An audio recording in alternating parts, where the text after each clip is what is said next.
All right. So for those of you guys who were just hopping on, we are going to briefly talk a little bit about some of the color personalities, as well as how that plays into the working genius. And I'm going to go over a little bit about what that is. So for those of you guys who remember, who have been with us for a little bit, you know that months ago now, we worked from a book called 5 Dysfunctions of a Team. And that was written by author Patrick Lencioni. Well, come to find out, him and John C. Maxwell are like besties. So it's funny that like my besties are besties. So, and anyway, so he actually founded the Table Group, and they help. So basically what John C. Maxwell does for leaders, Patrick Lencioni does for teams. So he is like the teamwork dynamic expert, and John C. Maxwell's like the leadership expert. And so they work really well together. They do a lot of things together. Anyway, Patrick Lencioni also has a podcast called The Working Genius and the Table Group. Great listen. But anyway, he recently did this assessment where it really assesses your, what he calls working geniuses, your working competencies, and your working frustrations.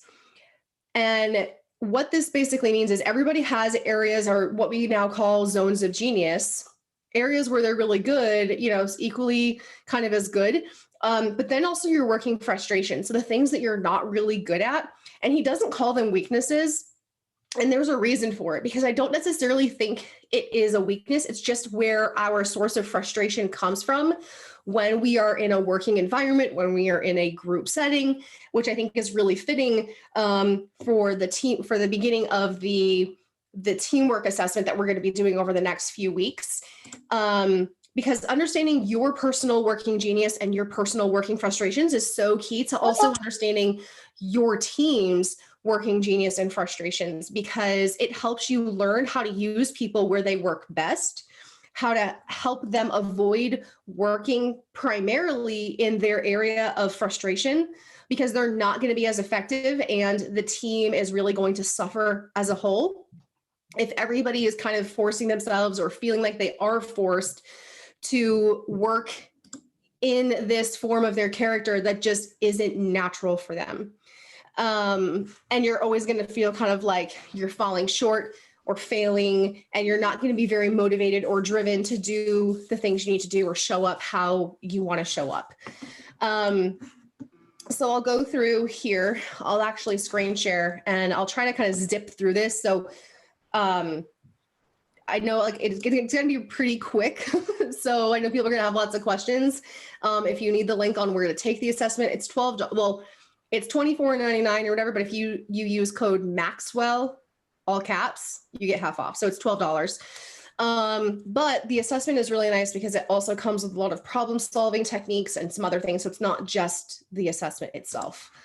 But I'll go ahead and share this with you guys too, so that you can, for those of you guys who are visual, I can go through and talk a little bit about these. And as I'm talking, you can kind of take some notes if you absolutely need to. But so here they are. They are the genius of wonder, the genius of invention, of discernment, galvanizing, enablement, and tenacity. And so essentially what they are is the genius of wonder is the gift of pondering the possibility of greater potential and opportunity in a given situation. These are the people who are often thinking like, how can I improve something? How can it be better? What can we do differently? They're kind of like daydreamers about certain things. The gift of invention is the gift of creating original and novel ideas and new solutions, kind of like trailblazers. Like they break away and they do different things. The genius of discernment, the gift of intuitively and instinctively evaluating ideas and situations. These are people who would kind of self-proclaim have like a really great gut feeling. They follow their intuition and they feel like they're usually right. Hold on, I also have to make sure that I don't have any waiting room, so I got to keep that up there. Galvanizing, the gift of rallying and inspiring and organizing others to take action. So kind of almost like cheerleader type people, or people who stand up in front of everyone else. They're like, hey guys, we got to push through. We got to do this. We got to do that. You can do it. right? They're people who are usually probably filled with a lot of hope, or just seeing the vision as a whole and really trying to convey that to other people. The genius of enablement, so the gift of providing encouragement and assistance for an idea or project. These are going to be people who are really into helping individuals, walking them through step by step, making sure they understand the process. They really get joy and satisfaction out of that. And then lastly is the genius of tenacity, which you heard me talk about in the very beginning. The gift that's my working frustration. So the gift of pushing projects or tasks to completion to achieve results. So basically like finishing stuff. So the art of finishing what you start. And so these are my husbands. So in here, they talk a lot about kind of what they are, but really when you guys go ahead and do this assessment, you'll figure out what they are. But really what I want to talk about, since we're really talking about teamwork, is really going in and diving into what happens when you have a team that is really low in one of these particular areas. What happens, and the gift of invention. Yeah. Wonder, invention, discernment, galvanizing, enablement, and tenacity. So I really want to go through, and I really want to talk about, the note you said, invention. Invention are like trailblazers, like people who want to kind of, they see things differently, they problem solve, they create the solution to the problem. So they're kind of like trailblazers, like making the way. And sorry, Tracy, Kelly's listening to me on my own Zoom. I wanted to see the paper. Oh, gotcha. Okay, so we're going to go in here and talk a little bit about what happens when teams are missing pieces of this. So what happens when teams are missing when they're too heavy. So what I love is I had my team do this through my link. So if you are one of my downline, let me know if you want to do it, because you can just send me the $12 and then I'll buy it. Why I like that is because it creates what's called a team map. So it maps out where everyone's strengths, competencies, and frustrations are. So we're able to see if we're heavy in one area or another. And it really is super telling about why our team, or maybe why your team, is like really struggling in a certain area, or really struggling to kind of have that forward momentum. So for example, it says, when a team is underrepresented in the genius of wonder, it will often fail to identify serious problems or take advantage of major opportunities. Sorry, are people not on mute? There, I muted Gina. Okay. Teams without wonder take the time to collectively ponder and discuss what's going on in its environment. They prefer to get things done. Unfortunately, they often fail to recognize what they are getting done and may not be able to address the most important needs within the organization or industry. The genius of wonder allows a team to spend adequate time with uncertainty and ambiguity, allowing it to dream, speculate, and brainstorm and contemplate. So people who naturally are gifted in this gift of wonder, or if a team doesn't have, if it's underrepresented in the gift of wonder, then you're probably going to come up against a lot of problems without people who are willing to wonder why they are problems. Why is this an issue? Why are things the way they are? Why? Oh, it wasn't set to mute upon entry. Oh, I usually have it like that. Okay, I'm just gonna, okay. So it's really, when I read these, I want you to think about when I say, when a team is underrepresented in this particular genius area, I want you to think, wow, does that description sound like my team or our team or whatever the case might be? Because you'll be able to understand just kind of where the shortcoming is in regards to maybe the particular people that you have or don't have on a team, and how to maybe problem solve. So people who don't have the gift of wonder, or teams that don't have a lot of people with this natural ability, tend to miss a lot of the problems that are happening. So they don't miss that they are problems. They identify that there are problems somewhere. Like, we're clearly not getting what we want. We know that's a problem. But a team that's underrepresented in the Genius of Wonder, they don't open up the space to ask why. To say, why is it like this? What's happening? What's not working? They don't like having that time or that space dedicated to wondering what's working and what's not, how to do things differently, ponder possibilities, right? There are probably people who want things done for them, right? People who don't wonder. If you take this assessment and you realize that wonder is probably one of your least, it's because you kind of want the problems and solutions, you want the problems taken care of and the solutions done for you, but you may be really good at like executing them because you don't have to wonder about it. You don't have to think about it. You don't have to create anything. You don't have to sit and ponder why it is the way that it is. You're great at executing, but you're not good at thinking and wondering how to solve this problem, right?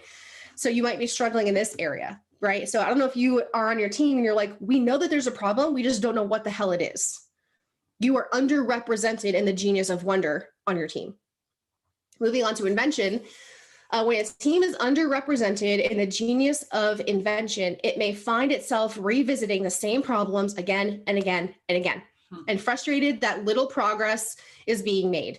Teams without invention may keep relying on the same product or service or idea or system or whatever, hoping that it will somehow work this time. They may become burned out and helpless as competitors are overtaking them in spite of all the hours and energy being spent. The Genius of Invention allows teams to generate novel solutions and ideas so that their hard work brings out real benefits. So if you hear that and you're thinking, oh, that's my team, you are underrepresented in the Genius of Invention. Or here's the thing, maybe you are not nurturing enough people on your team who have this natural ability. They aren't given a voice. They're not recognized. They're not maybe praised, or they're not seen as, maybe the person of the gift of invention, maybe they have a low PPA and maybe they're not like really great at slamming things out right now. So they're kind of forgotten a little bit. And maybe they have this gift, but you don't know because you're not paying attention. And maybe they could be the solution to your problems, so you may be underrepresented, but they may also be unrecognized. So I don't want you to think you have to always go find new. It may also be nurturing the existing ones you have, or helping them understand that this is their area of genius and you're giving them the platform to kind of stand up and be like, please, you're really good at this. Let's use this, right? Teams that are underrepresented in the area of discernment, it will often find itself trying to implement new ideas or solutions. Sorry, guys, I don't know why it's not set to automatically mute upon entry. Oh, there we go. Boom. Okay, problem solved. It will find itself trying to implement ideas or solutions that turn out to be inadequate or ineffective. Teams without discernment often experience high rates of failure in new products, services, initiatives, systems, whatever. Wondering why they don't notice problems or issues before launching it.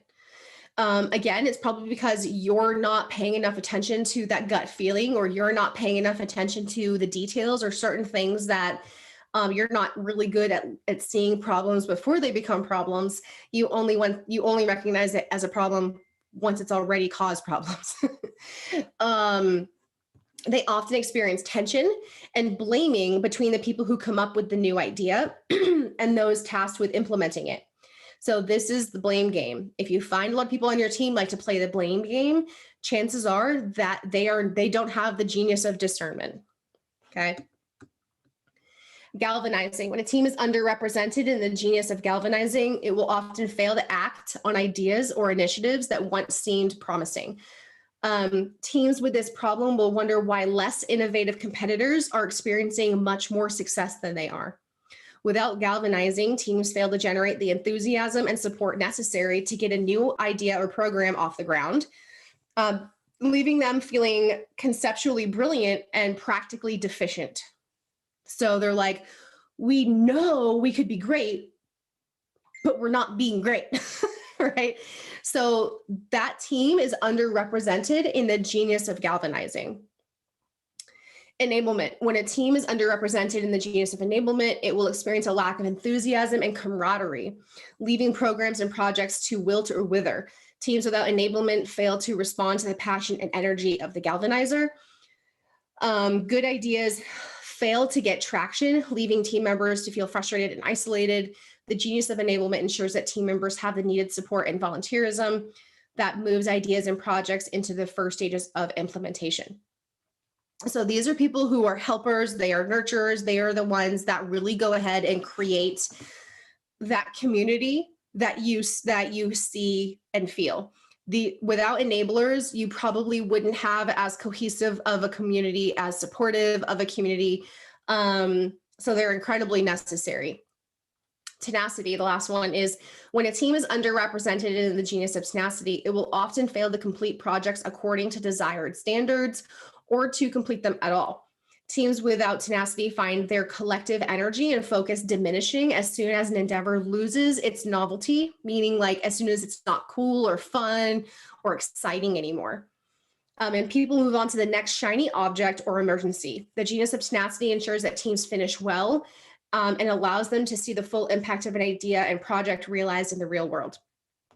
So in going back to the color personalities really quick is people who have the gift of invention and usually galvanizing. So definitely invention tend to be red personalities, and galvanizing to an extent can sometimes be red personalities. Galvanizing is most definitely a blue personality,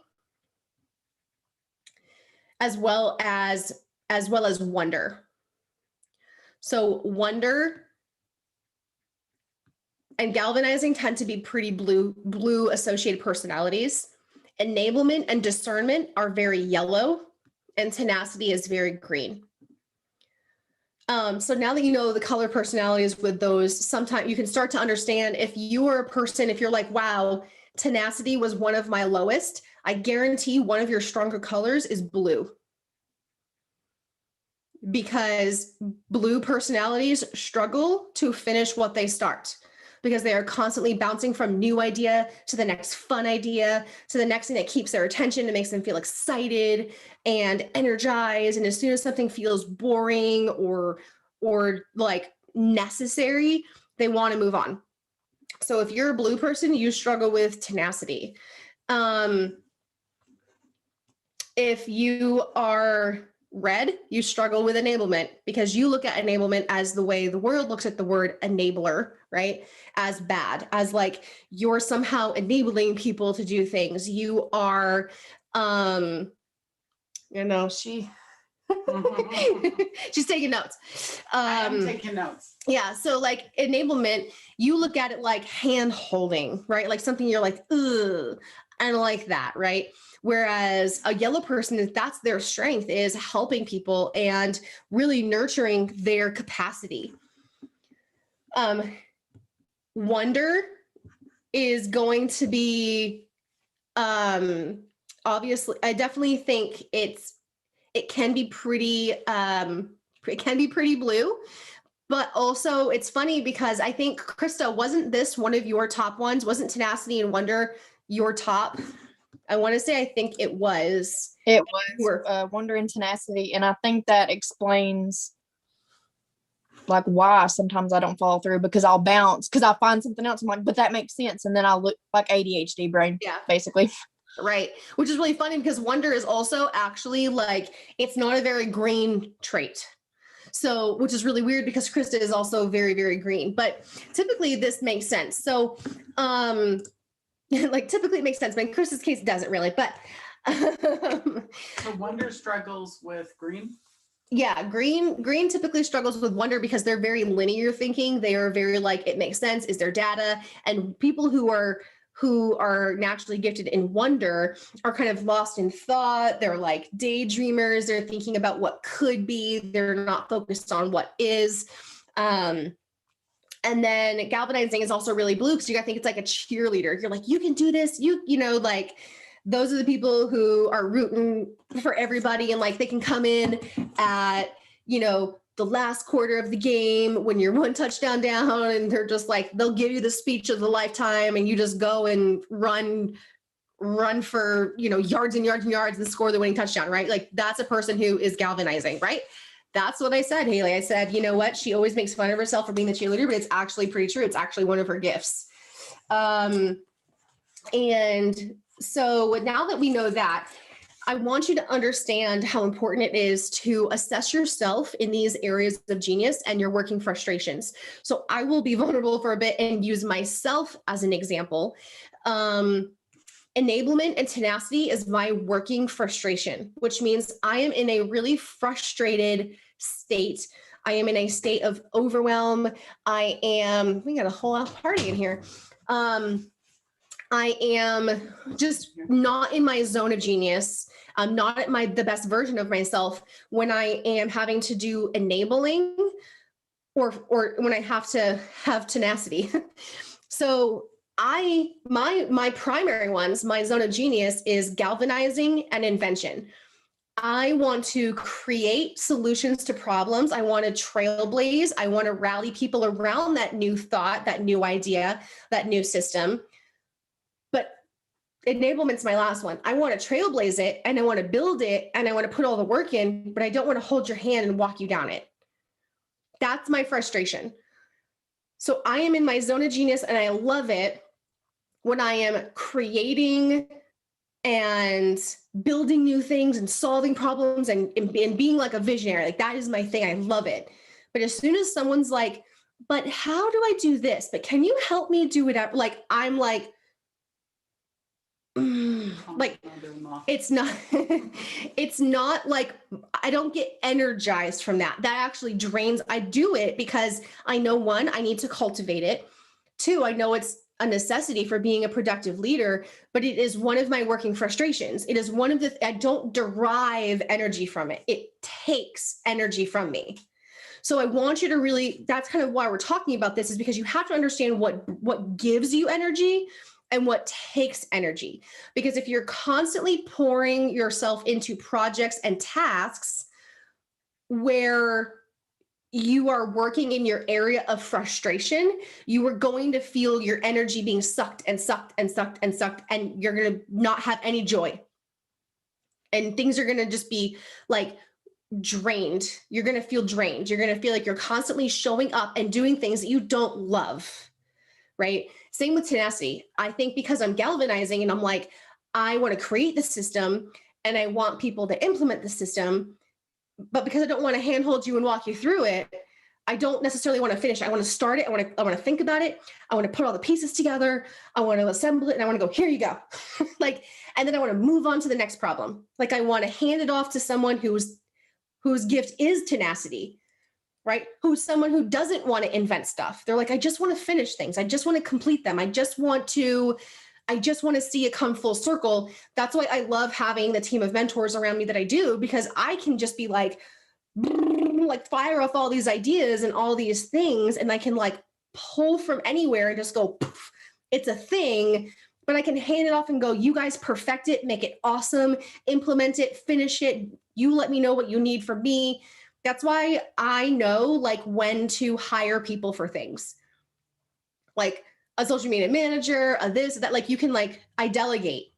So, you know, because I'm like, I know that tenacity is my weakness, but I still need shit done.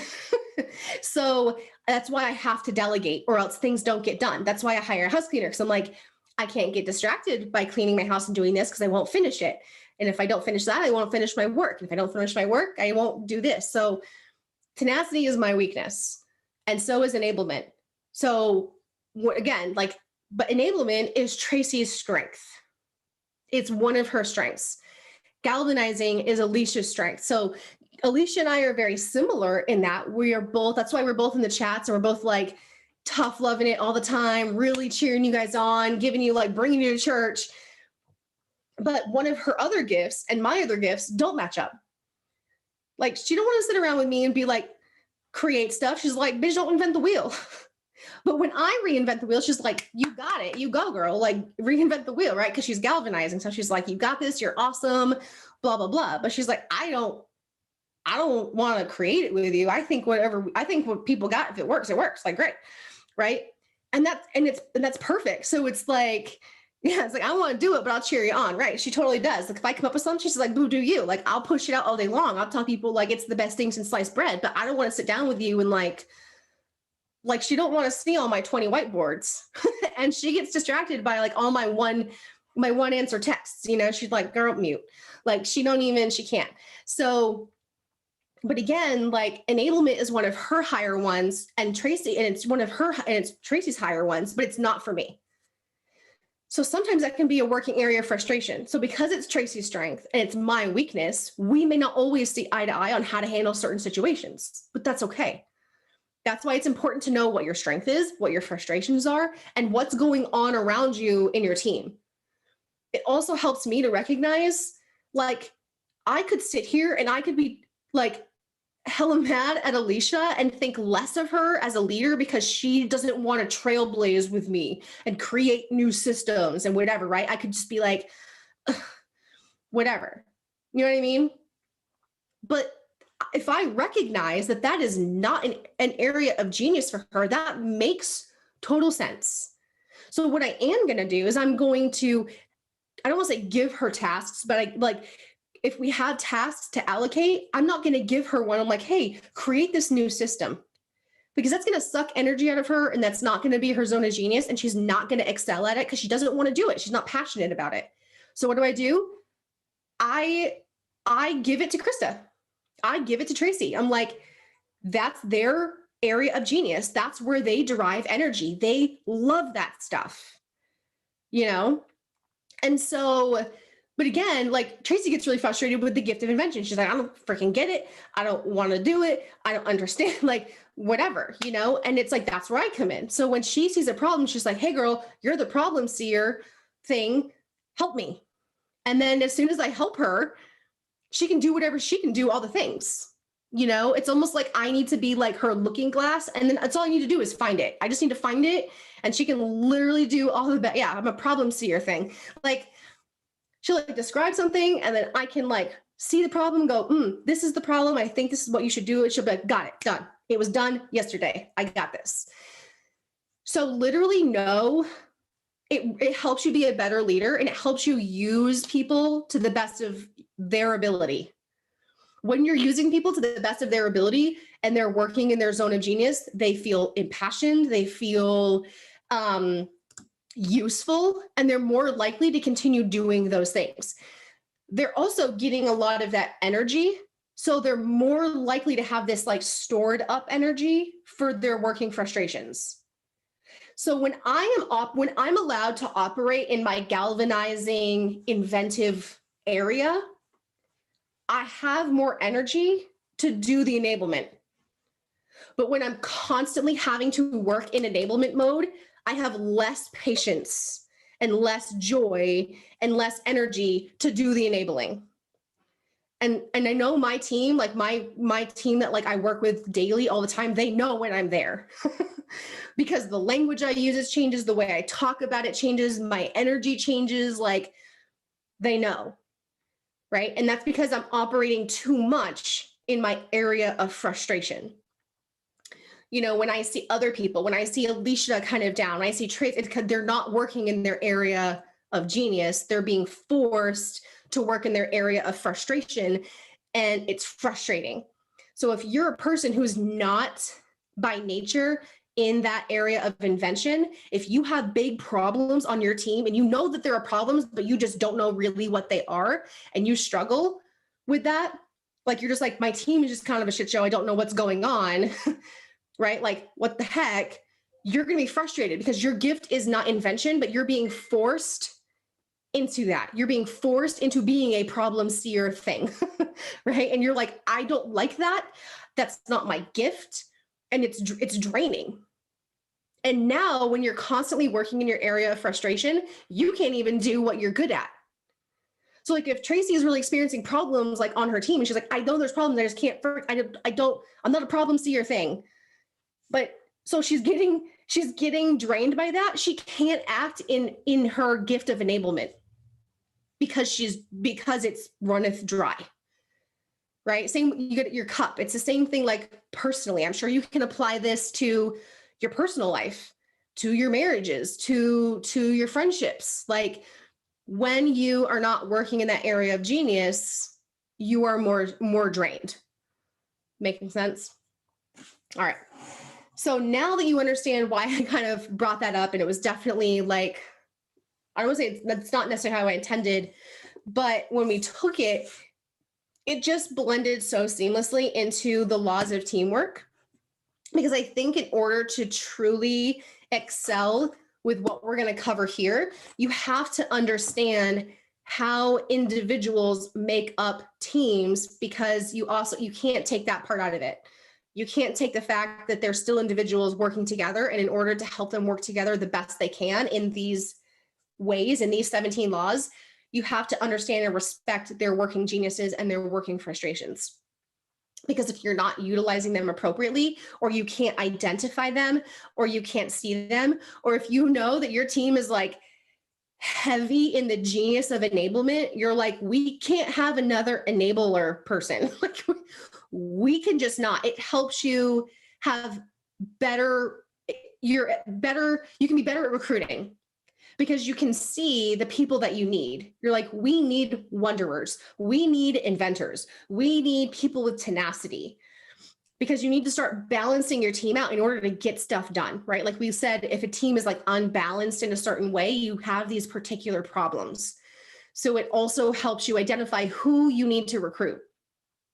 So if you're like, have all these enablers, you probably need to start recruiting people who are galvanizing and who are inventive and who are tenacious. So like you're balancing it out. It doesn't mean you have to get rid of all the enablers. I mean, we'll learn about that in here, like who you need to keep and who you need to get rid of. We'll get into that in the coming weeks, but understanding that of the people you choose to have in your team and of the people you keep around, knowing what their geniuses are. And if you find out you are imbalanced, how can you recruit other people to kind of balance out the quality of your team and how it's functioning? Because as you can see, you probably need a healthy balance of all of them, you know?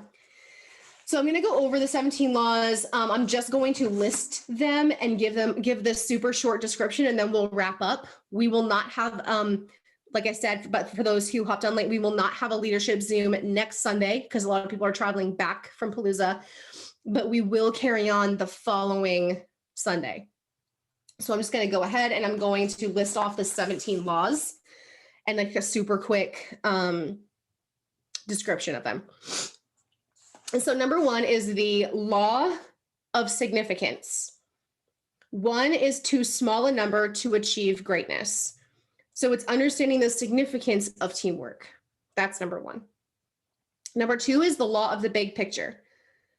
And I know a lot of these are very similar to the 21 laws, but the way he applies them to the team is a little different. So understanding the law of the big picture is the goal is more important than the role. Number three is law of the niche. All players have a place where they add the most value. So understanding who the point guard is, or understanding who the quarterback is, or understanding who the linebacker is, like everyone works in their own specific, again, their area of genius. This works perfectly in what is their working genius. Four is the law of Mount Everest. As the challenge escalates, the need for teamwork elevates.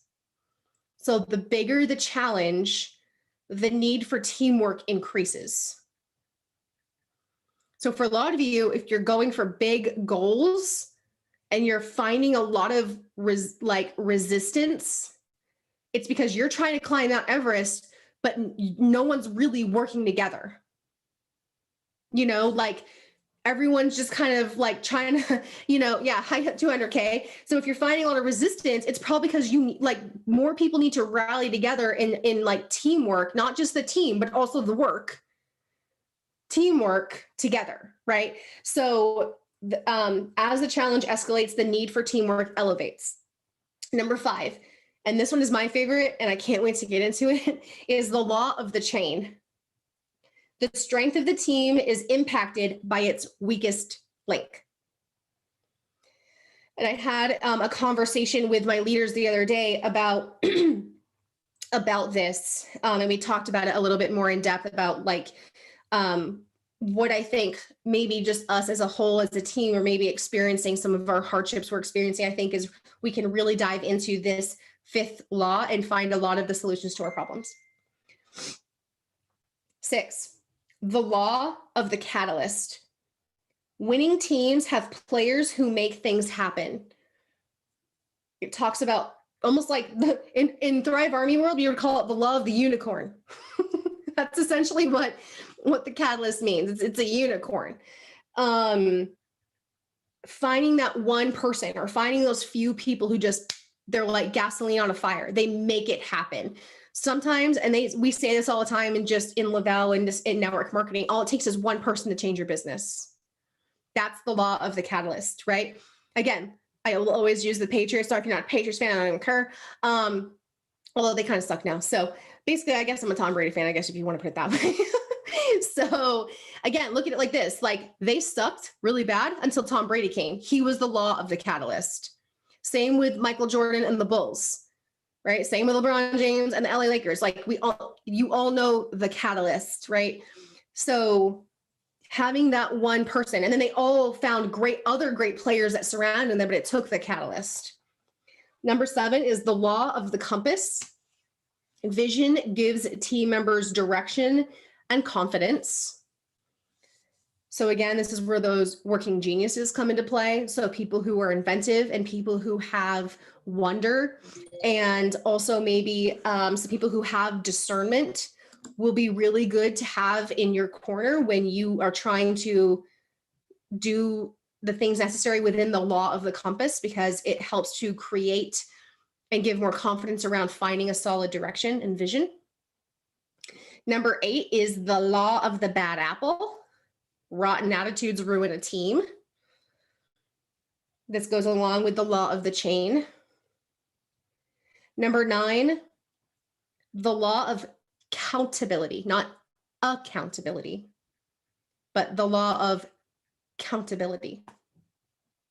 Teammates must be able to count on each other when it counts. So I don't care if I can count on you when it's easy, but can I count on you when it's not? That is what this is about, the law of accountability. I'm glad you can show up on a Zoom when it's sunny and 75 and the kids are at school and everything's working out great. But can I count on you to show up when it's a bad day, the kids are screaming, it's raining and gloomy, and you don't feel like it, right? There's a bazillion other examples, but that's what it is. Teammates must be able to count on each other when it counts. 10, the law of the price tag. The team fails to reach its potential when it fails to pay the price. So are all the team members willing to pay the price to get where they want to go? If they're not, we kind of used this example a week or two ago where everybody is like pushing the boulder uphill, but as soon as some people kind of step away, the boulder doesn't get heavier. It doesn't gain weight. It's just heavier for the people holding it. And the burden increases because they are not willing to pay the price. So the team fails to reach its potential when it fails to pay the price. 11 is the law of the scoreboard. The team can make adjustments when it knows where it stands. This is where it's really good to have the people who know how to evaluate, because you need to be able to step away and say, let's look at this. What is happening? What is not happening, right? So like a good coach that's why a coach isn't a player. A coach isn't a player because they need to stand back and they need to watch what everyone's doing, and they need to see where people are running the plays, and they need to look at the scoreboard and see what the opposing team is doing. And they need to have the whole vision in order to say, hey, we're down 14 points and it's halftime, right? They're like, these are the adjustments we're going to make to be able to go out and do what we need to do. But you have to kind of know where you stand in relation to kind of that bigger picture. You have to know where you stand in relation to where you want to be. You have to know how far off you are. This is why Alicia is so good at accomplishing certain goals, because she lives in her cloud office. So she knows exactly how far people are away from 4K and 12K and 40K and 80K, because she's like, that's for us, our scoreboard is in our back office. Our scoreboard is digging into your cloud. Our scoreboard is our trackers. Our scoreboard is going into team reports, going into reps close to rank. That is our scoreboard. You need to go in there and look at who's close to what. What are they doing? How do we help? Like, how do we get them there? That's the law of the scoreboard. 12 is the law of the bench. Great teams have great depth. This is kind of what we would consider layered leadership. So he kind of uses an example like, you have great starters, but if your bench players suck, your team sucks overall. Because what happens if that one starter gets hurt and has to sit down? They pull a bench player. That bench player is going to suck. And they're going to drag down that whole team. So it's important to equally train and have really, really good bench players, because when they have to be called up and when they need to be put in rotation and when they are called up to kind of become leaders of their own, right? This is why it's so important for us to make it relative to us, to create that layered leadership. You want to make a leader out of somebody who is day one in this business, because what happens? They are eventually going to kind of replace you. They're eventually going to become that 4K, 12K, 40K. They're that bench player that's becoming a starter. And you want to make sure they are just as trained as all the starters, right? That's why like a basketball team or a football team has practice all together. They're not like bench players, you go have practice over there. They're not treated, like the special, right. They're like, you're all together. Everyone's trained all together. They're coached by the same coach. They all run the same plays. So you need to have great depth. 13, the law of identity. Shared values define a team. This is why it's so important to have a vision, a team vision, and a team mission statement, or just a common understanding of what a team mission, what your team mission and vision is. And everybody needs to buy into that identity. It can't just be the leader. It can't just be a select few. The whole team has to be committed to and know that identity. And the leader can't just be like, here it is. This is what our vision and mission is. No, you have to identify what everybody's shared values are and then create a vision or mission around that. Again, if you have people whose shared values don't align with yours, that goes into the law of the bad apple and the law of the chain. People who don't align with your shared values don't align with you and don't align with your team, and they don't need to be there. So if people don't align with those shared values, they won't abide by that law of identity. Number 14 is the law of communication. Interaction fuels action. Teams that have the healthiest forms of communication see the most action. Because right, we talk a lot about, I talked about the 5 dysfunctions of a team by Patrick Lencioni. The first foundation is trust. And so if you can't have that trust to communicate openly in a team, like false harmony was another one. False harmony is created from lack of honest communication. And we talked about with Rachel on her Zoom about what real communication looks like. It's active listening. It's opening the space to be heard, right? And so it's not just good communication isn't just like being blunt and honest and just be like, hey, I don't like that you do this. Okay, bye. Like, that's not what we're talking about. We're talking about kind of this open dialogue of communication where the goal is to say, hey, how can we use this interaction to fuel more action, right? 15, there's only a couple more, is 15, the law of the edge. The difference between 2 equally talented teams is Does anyone want to guess? Chris, you have Leadership. Chris has got the book, she a cheater, but it's leadership. The difference between two equally talented teams is leadership. Just in case anyone wants to, if we need more reasons why I think this is one of the most important Zooms. So, or just topics to develop on. The difference between two equally talented teams is leadership.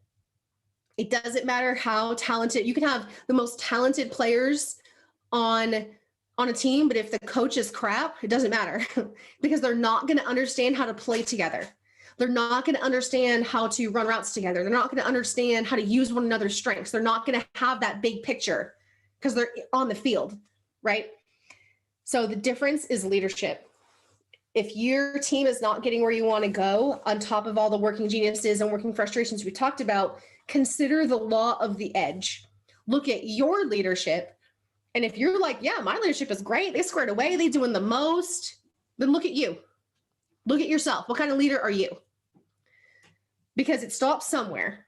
If you're a really, really good leader and like, you know, your leaders are really good leaders and like you just feel like nothing's happening, then maybe like you need to look at yourself again and just be like, right? It doesn't mean that you don't have the capacity to be a good leader. It might just mean you are a good leader, but you're missing a few of those things, right? You're working in your area of frustration, not your area of genius. Maybe you are resistant to growing in a few of these areas or these laws that's really kind of holding you back in that specific area of growth. 16, only one more, guys, promise. The law of high morale. When you're winning, nothing hurts, right? Momentum. Success loves speed, right? When you're winning team, they're getting pounded, they're getting tackled. They're like, doesn't matter. Get me up. Let's go again. Like, it doesn't matter. But when you're losing, you're like, oh, ow, I don't like that. You know, you're like, I want to be done, right? So when do we feel like quitting? No one here is like, wow, look at my QV. I'm doing the best I've ever done. I want to quit. No. You want to do it when it sucks. You want to do it when it hurts. You want to do it when you're not getting what you want. You want to quit. You want to stop when it hurts because you're not winning. Losing hurts. Winning doesn't hurt. Maybe we can add another person in here. Yeah, come on in. So it just is when you're winning, nothing hurts. So success loves speed. Last one, the law of dividends. Investing in the team compounds over time. Dog, that's where I draw the line. No. Okay. I can't have any more people up in here or humans. So investing in the team compounds over time. Investing can be monetary investment, right? Whether it's paying them bonuses, whether it is, it's a Zoom party, whether it is investing in promos. So if you consider yourself a leader, or whether you do or you don't, and you're not investing in promos for your team in some fashion, or you're not investing in them or whatever, but investing in the team compounds over time. Invest your energy, invest your time, invest your effort, invest your money, invest your space, invest your assets, invest your resources. Investing in the team compounds over time because leaders that aren't invested in their teams aren't invested in the leader, and the teams aren't invested in the vision. So don't be afraid to do that. I know so many people are afraid to like, oh, I'm like really hesitant to run this promo. Like I can't really afford it. Or what happens if they don't do this? Or what happens if they don't do that? Like investing in your team. Now, if you know that your team is like a strainer and you're pouring into them, that's different. Right? I'm not telling you to pour money and time and energy into people who aren't receiving it. So all of these like laws are like interdependent. Okay. This is provided that you have identified the law of the chain. You've gotten rid of the really weak links. I thought she was rubbing her boobs on me. I'm like, what are you doing? Is it the self-love one? Yeah. Yeah. Yeah. All you need is self-love. That's Alicia's shirt. You took my spot. And so that's why it's so important to understand that these laws really kind of play into each other. And so I don't want you to think of it like, oh, I have to improve on law 1 and then law 2 and then law 3. So if you're a person who got the workbook, which I really encourage you to do, it will help you to identify areas of weakness in you and your team, and you'll know which ones to work on first. Right. So it's like, for me, I'm like, I don't think we really need to work like from me as a leader and how I am trying to bring the team somewhere. It's like, I don't really think, law of significance, I think we got that one, law of the vision, blah, blah, blah, blah, like law of the chain, law of the bad apple, like I'm like, ooh, this is where we need to start. Right. So you'll figure out where you need to start and work on those first, and then they'll kind of trickle downward and you'll start to kind of grow in that. If you're a person who's like, I don't have a team other than like above me and around me, that doesn't matter. Same with leadership. You're on here because you need to develop from day one into being a leader. And the sooner you know how to work on a team, the better you will be at building a team, and the better you will be at keeping a team. Because there are lots of people who can build or who can recruit other promoters, but it doesn't mean they can make all of those promoters a team. That is a skill all on its own that is unique to really, really good leaders.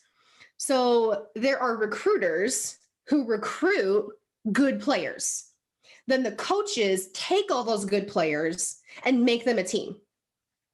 So don't just be a recruiter. There are lots of people who just want to be a recruiter. Like, oh, I can see potential in you and you and you, and you'll be good at this. And I'm really good and personable, and you're really attracted to, like, let's come over here. Yay. You can be a good recruiter. Doesn't mean you are making a team. And that's where a lot of people find themselves frustrated. They're like, I have all of these great people. I have all of these great promoters. But like, why are we not growing? Why are we not doing this? Why are we not doing whatever their frustration is? And it could be that you're a killer recruiter, but like a crappy coach, right? You think of it like sports, like you're a great recruiter and you can spot talent and you can kind of cultivate talent, but you can't take all that talent and make it a cohesive unit that plays together and works together and strives towards one goal together. That's a whole new skill. And that is essentially what we have to do. We have to take stay-at-home moms and full-time working dads and full-time college students and women who are, 60, 70 years old and men who are 18 years old, whatever. Like, we have to take all these people and we have to say, now let's all work towards this common goal together. That's really, really hard. And so we really need to work on cultivating these skills moving forward if we really want to see the growth that we want to have. And that's why leadership is so important, because it's the leader's job. Again, it's like the coach, like the recruiter is like the promoter. If you can be a good promoter, but to be a good coach is to like be a good leader. And I think we all know we have some great promoters, but not necessarily great leaders. And that's kind of what we have to really try to move toward, is really turning those promoters into really good leaders, or finding people who are naturally gifted leaders. And you can turn a leader into a recruiter. Like, because a coach is around star players all day, they could probably go and recruit other star players. But just good recruiters don't necessarily make great leaders. So it's definitely a choice and a skill, leadership and coaching. And it's a necessary one in order to find the growth that you want to have. And let me rephrase that, the sustainable growth. Because again, a good recruiter can find like explosive growth, but sustainable growth, right? I can go recruit star players for a soccer team and they can vaguely know what to do. They can like kick the ball, but then they're going to start being like, well, why I'm better at starter than you are, and like I can kick it harder, and like I can do it. Then they're going to start losing that explosive growth because they don't know how to work together. So you can be a great recruiter and have this false sense of affirmation of like, wow, I'm really good at this. Because their talent can only last so long. Like talent doesn't equal teamwork. So you'll have that explosive growth, and then they'll start like fighting and bickering and be like, I don't want to do this anymore. This isn't fun, and not play together. And so you might be there right now. Maybe you're not. Maybe you're still in this like fantasy phase of like you recruited all these great people and they're still working together, but they're not going to all the time unless you are purposefully coaching them to work together. So I thought he was beating up on Mimi. I was about to like, saw him like doing some this. And I was about to turn around and whoop ass. Anyway, so if you guys haven't, I also figured too, I heard some people didn't get this in the mail quite yet. So it gives you an extra week or two to get it in the mail. It is by John C. Maxwell, 17 Indisputable Laws of Teamwork. Chris, beat it on YouTube. That's okay. Like, maybe I'll give me a vacation. Child services. Give me a vacation. And it will give you an extra week or two to get it in. So I love you guys. Thanks for sticking it out with me for about an hour. I love you guys as always. Bye. Bye from my crew and your crew right there. And yeah, I love you guys so much. I'll catch you later. Bye-bye.